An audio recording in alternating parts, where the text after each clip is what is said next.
At the family reunion, my uncle laughed and said, "Tell everyone that story about you getting fired." That was hilarious. My face burned as I watched everyone lean in. I whispered, "That was the worst month of my life." He smirked and replied, "Yeah, but we all need a good laugh." I left early. No one noticed. The next day, I posted a video of what actually happened. It got 1.2 million views. My phone exploded. And so did he. This happened last summer in Canton, Ohio. I'm 34, and until recently I worked in IT for a mid-sized software company in Akron. I was there for 7 years. It wasn't glamorous, but it paid well, had benefits, and I thought I was part of something stable. I gave that place everything: overtime, weekends, projects nobody wanted to touch. I was reliable. I was quiet. I didn't play office politics. Maybe that's why I was so easy to cut. One Monday morning in March, I showed up like normal. Swiped my badge. Red light. Thought it was broken. Security guard looked nervous. Then I noticed the HR manager walking toward me. I knew before she even spoke. "We're going to have to let you go." No warning. No write-up. No reason that made sense. They said it was a department restructure. But 2 weeks later, someone younger and cheaper was doing my job. Word got back to me through a friend still working there. That wasn't the worst part. The worst part was that the company had asked team leads to recommend redundancies. And my name was put on that list, by my uncle Rick. Yeah. Rick. My mom's older brother. My uncle by blood. He'd been a manager there for over a decade. Everyone at work knew we were related. I thought that meant he'd look out for me. I was wrong. He didn't even have the decency to tell me. I found out by accident. A week after I got let go, a friend in HR called me to check in. She was trying to be kind, but slipped up and said, "I don't know why Rick recommended you. You were one of the better ones." That hit like a gut punch. I texted him. He ignored me. So I drove to his house and asked straight up, "Did you put my name on the list?" He said, "It wasn't personal. Business is business." He said it like I was a stranger. Fast forward to June. Family reunion. My cousin hosts every year. Her house has a huge backyard, cornhole, tents, all that. I wasn't going to go, but my mom begged me. Said it would be good to get out of the apartment. I showed up, kept my distance. Talked to a few cousins, grabbed a plate of food, tried to avoid Rick. But of course, he found me. He was drinking beer, red in the face, way too loud. Walks over, slaps my back like we're best buddies. "Hey," he shouts. "Tell everyone that story about you getting fired." That was hilarious. I thought I misheard him. I just stared. He laughed again. "Come on, man. Tell it. It's funny." My aunt, cousins, even my younger brother all turned and waited. I felt frozen. Like I wasn't even real. I said, "That was the worst month of my life." Rick raised his eyebrows and smirked. "Yeah, but we all need a good laugh." Some people laughed. Others looked uncomfortable. But no one said anything. I left right after that. Walked to my car without saying goodbye. Nobody followed. Nobody checked on me. That night, I lay awake until 4 a.m. Just replaying it. The way he laughed. The way nobody stood up for me. The way he twisted the knife in front of everyone. I decided to tell my side. Next morning, I sat in my car with my phone and just hit record. No script. No filter. I looked straight at the camera and said, "You want to hear the real story of how I got fired?" It wasn't funny. It was betrayal. And it came from family. I talked about the layoff. The security escort. The new hire. And then I said it. My Uncle Rick was the one who put my name on the cut list. He didn't warn me. Didn't check in after. And now he laughs about it in front of my whole family. I ended it with, if you ever wonder how deep betrayal can go, sometimes it's blood. I posted the video to TikTok and Instagram. Just figured maybe a few people would see it. I didn't even tag anyone. By noon, it had 50,000 views. By midnight, over 300,000. The next day, 1.2 million. People were angry. Not just for me, but for themselves. I got messages like, my cousin got me fired too, or, this reminds me of when my dad threw me under the bus at work. One woman wrote, Rick is why I don't go to family gatherings. It was like a dam broke. And then it got personal, for Rick. Someone who used to work at our company commented, is this about Rick M. in Akron? That tracks. Rick's daughter DM'd me, did you really need to post that? I just sent her a thumbs up emoji. His boss's nephew saw the video and commented, so this is that Rick everyone hates. 2 days after the post went viral, my phone rang. No caller ID. It was Rick. He didn't say hi. Just started with, you need to take that down. You're ruining my life. I didn't yell. I just said, now you know how it feels. He went silent. Then he snapped, you're being dramatic. I said, so were you, when you made a joke out of my lowest moment. And I hung up. The fallout had only just begun. After I hung up on Rick, I expected more calls. Maybe even a text storm. But I got nothing. For about a day. Then my mom called. Her voice was tight, like she'd been crying. What is going on with you and Rick? I didn't even have to ask if she saw the video. Of course she did. Everyone did. Her church friends saw it. Her neighbors. People at her job. Canton's not that big. He's your uncle, she said. You didn't have to humiliate him. I said, he got me fired. Then made a joke about it. In front of everyone. What did you expect me to do? You should have come to me. I did. I came to everyone. No one said anything. She got quiet after that. Later that night, I got another message. This time from someone named Nate R. I almost deleted it, but the profile pic caught my eye. He used to work with me and Rick. Had moved to Texas a couple years back. The message said, hey, I've got something you might want to see. Check your email. I did. There was a PDF file. And a short note. I found this when I left the company. Never got around to deleting it. Thought you might need it now. The document was a printed out email chain from the day I got laid off. In it, Rick was talking to another manager.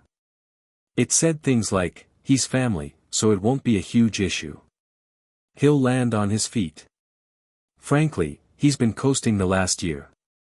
This is our chance to trim some dead weight. That part hit me in the stomach. Coasting. I had busted my ass for that job. Never missed a deadline. Picked up slack when others slacked off. He knew that. And still, he wrote that. But the kicker. There was a line at the bottom of the last email. Once he's gone, I can move Amanda into his role. She's got more upside anyway. Amanda was Rick's girlfriend's daughter. She'd just graduated from some online college. Barely qualified. He didn't just throw me under the bus. He cleared the road for someone else. That changed everything. I recorded a follow-up video. I read the email line by line. No yelling. Just facts. I showed the document. I redacted names, but not Rick's. Then I said, he called me dead weight. And gave my job to his girlfriend's kid. While telling the company it wouldn't matter because I'm family. I ended it with, this isn't just family betrayal. This is what workplace corruption looks like. It hit even harder than the first one. 2 million views in 24 hours. It reached LinkedIn. People I hadn't talked to in years were tagging me, commenting, resharing. Former coworkers chimed in. Rick stopped showing up to work. One person said he was on leave. I didn't stop there. I filed an ethics complaint with the company. Attached the emails. And forwarded it to a few journalists who had messaged me after the video blew up. That's when the company had to respond. They issued a generic statement, we are conducting an internal review. But it was too late. People were already demanding his resignation. Meanwhile, my cousin Melissa called me in tears. Rick's daughter. Why are you doing this? She asked. You're ruining our family. I said, he ruined it the day he chose a promotion over my livelihood. She hung up. I didn't hear from Rick. But a week later, I got another email. This time from someone in the company's legal department. They wanted to discuss a settlement. And just like that, Rick's world began to crack. The email from the legal department caught me off guard. They didn't threaten me. That was the strange part. They said something like, we are aware of the situation regarding Mr. Rick M., and would like to explore the possibility of resolving this matter amicably. They didn't admit fault. But they wanted me quiet. That much was clear. I ignored it for a day. Let them sweat. Then I replied, I'm open to a conversation. But I'm recording everything. And I'm bringing legal counsel. I didn't even have a lawyer yet. But I'd gotten dozens of DMs from employment attorneys offering help. I picked one who had handled whistleblower cases in Ohio before. She knew her stuff. We set up a call with the company's legal team. During the call, they tried to steer things toward a NDA, non-disclosure agreement. My lawyer stopped them. If you're trying to settle because of internal wrongdoing, we're going to need a formal admission of misconduct before anything gets signed. They went quiet. We didn't get a deal. Not that day. But what happened next was better. A local news station out of Cleveland picked up the story. They aired a segment titled, Nephew Blows Whistle on Alleged Nepotism and Retaliation at Akron Tech Firm. They blurred names, but people knew. The clips from my video were used. The emails. The silence from the company. That's when the hammer dropped. Rick was fired. The company didn't even wait for the internal review to finish. They let him go, effective immediately. No golden parachute. No thank you email. And it didn't stop there. The Ohio Labor Board opened an investigation. Turns out I wasn't the only one he'd pushed out. Over the past 3 years, he'd recommended cuts that always seemed to benefit his friends, his girlfriend's family, or people who owed him favors. 2 HR staffers came forward. One gave testimony. Suddenly, it wasn't about me anymore. It was bigger. Rick went quiet online. Deleted his LinkedIn. His Facebook. Vanished. But not before one last twist. His ex-wife, Melissa's mom, reached out to me. I'd never spoken to her much growing up. She divorced Rick years ago and moved to Columbus. But she messaged me on Facebook and said, I have something you should see.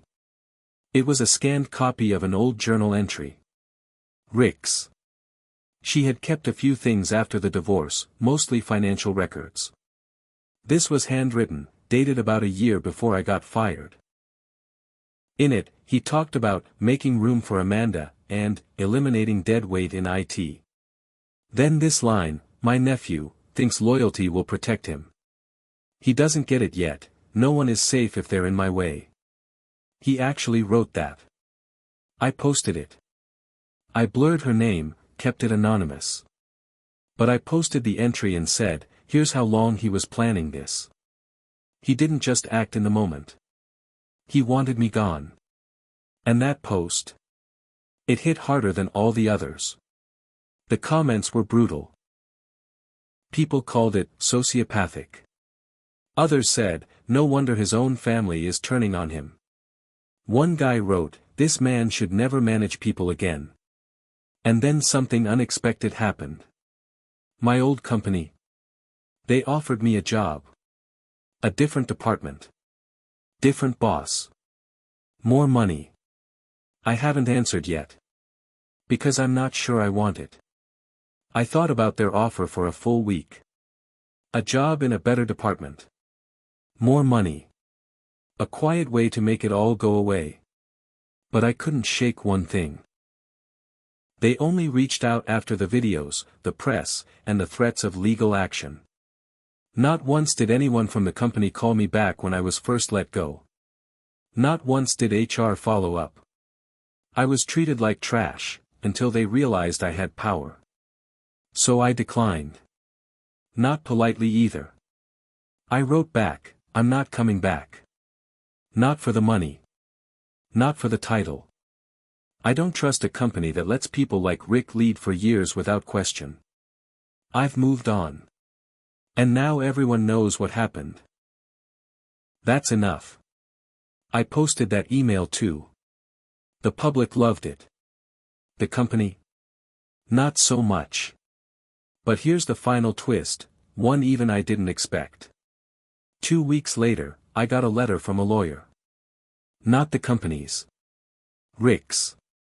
He was suing me for defamation. Said I ruined his reputation. Said I exaggerated the truth. Said he lost future job prospects because of my false claims. I laughed out loud when I read it. Because it meant he was broke. It meant the videos worked. It meant the truth hurt. I didn't panic. I forwarded everything to my lawyer. She smiled when she read it. He doesn't have a case. Truth isn't defamation. Then she added something I'll never forget, but if you want to end this for good, we can file a countersuit. So we did. Wrongful termination. Retaliation. Malicious intent. We didn't just bring receipts, we had them in stacks. Emails, texts, journal entries, testimonies. He had nothing. 3 months later, he dropped his lawsuit. And a month after that, my case settled. Quietly. Privately. For 6 figures. But I didn't want just money. I wanted closure. So I sent Rick one last message. Just a photo. It was a picture of my new apartment in Columbus. Fresh keys on the counter. Sunlight pouring through the windows. Paid for, in full, with his mistake. No caption. Just the photo. He saw it. No reply. My final revenge wasn't just the videos. It wasn't the views, or the company folding under pressure, or even the payout. It was watching the man who once laughed at my pain, watch his own world burn down from the match he lit. And me? I didn't just survive. I thrived.